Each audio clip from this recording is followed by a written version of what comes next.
एक खुशहाल गांव में घसीटा राम नाम के एक महाशय रहते थे।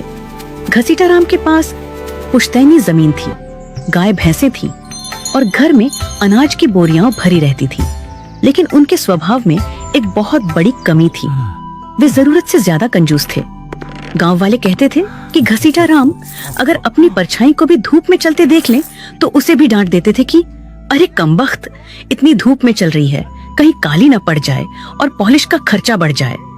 उनकी इस कंजूसी के किस्से दूर दूर तक मशहूर थे।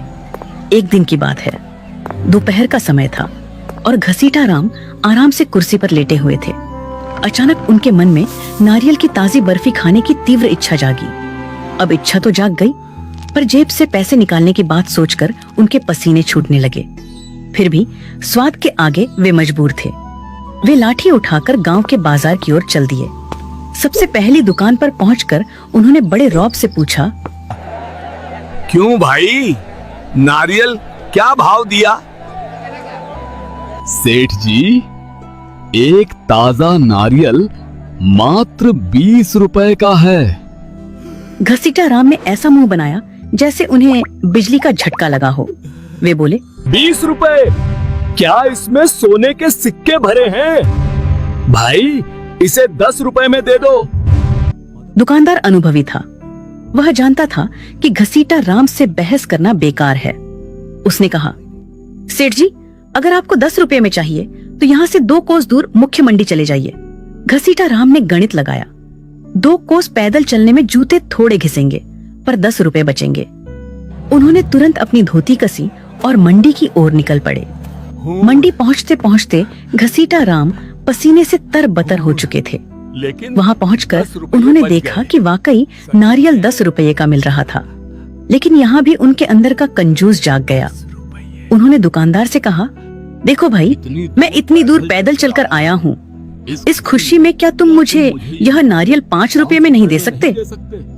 मजाक मत करो सेठ जी, अगर 5 रुपए में चाहिए तो यहाँ से 5 मील दूर समुद्र किनारे बगीचे से ले लो।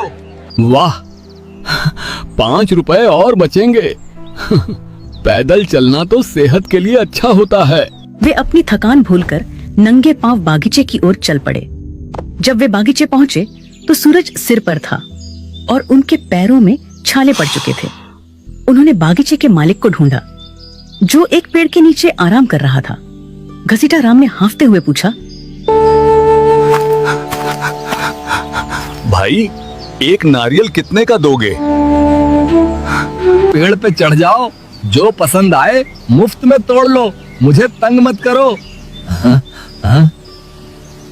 मुफ्त शब्द सुनते ही घसीटा राम की आंखों में चमक आ गई। उनकी सारी थकान गायब हो गई। उन्होंने आव देखा न ताव और अपनी धोती ऊंची बांधकर एक ऊंचे नारियल के पेड़ पर चढ़ना शुरू कर दिया। चढ़ते चढ़ते वे पेड़ के सबसे ऊपरी हिस्से पर पहुंच गए। उन्होंने एक विशाल मलाईदार नारियल को दोनों हाथों से मजबूती से पकड़ा और उसे तोड़ने के लिए पूरा जोर लगाया। तभी एक अनहोनी हुई। नारियल तो नहीं टूटा, पर घसीटा राम के पैरों की पकड़ तने से छूट गई। अब नजारा यह था कि घसीटा राम हवा में लटक रहे थे। ऊपर उन्होंने नारियल को अपनी जान समझकर पकड़ रखा था और नीचे लगभग 40 फीट गहरी जमीन उनका स्वागत करने के लिए तैयार थी। वे डर के मारे चिल्लाने लगे, बचाओ, कोई है जो मुझे नीचे उतारे। तभी संयोग से एक ऊंट वाला वहां से गुजरा। घसीटा राम ने उसे पुकारा, ओ भाई ऊंट वाले, मेरी मदद करो, नीचे उतार दोगे तो 500 रुपए दूंगा। ऊंट वाले ने सोचा कि बिना ज्यादा मेहनत के 500 रुपये कमाना बुरा सौदा नहीं है। उसने अपना ऊंट पेड़ के नीचे खड़ा किया और उसकी पीठ पर चढ़कर घसीटा राम के पैर पकड़ लिए। लेकिन नियति को कुछ और ही मंजूर था। ठीक उसी समय ऊंट को नीचे जमीन पर हरी भरी घास दिखाई दी। ऊंट ने आव देखा न ताव और घास खाने के लिए आगे बढ़ गया। अब ऊंट वाला बेचारा घसीटा राम की टांगों से लटक गया। अबे ओ, तूने मेरी टांगे क्यों पकड़ी हैं? सेठ जी, मेरा हाथ मत छोड़ना, वरना हम